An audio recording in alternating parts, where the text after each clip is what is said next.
আল্লাহ রাসূল সাল্লাল্লাহু আলাইহি সাল্লাম একটা ভরা মজলিসে বললেন, এখন এক সাহাবী এসে এখানে বসবে, এই সাহাবীটা জান্নাতি। সব সাহাবারা অবাক, না জানি তিনি কার কথা বললেন। সবাই দেখতে পেলেন ইন দ্য মিন টাইম এক আনসারী সাহাবী এসে এই জায়গাটাতে বসলো।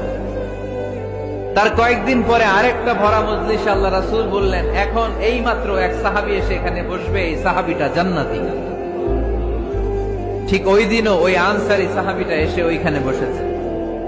আবার কয়েকদিন পরে আল্লাহ রাসূল সাল্লাল্লাহু আলাইহি ওয়াসাল্লাম বললেন, এই মুহূর্তে এই মজলিসে এমন এক সাহাবী ঢুকবে, এই সাহাবীটা জান্নাতি।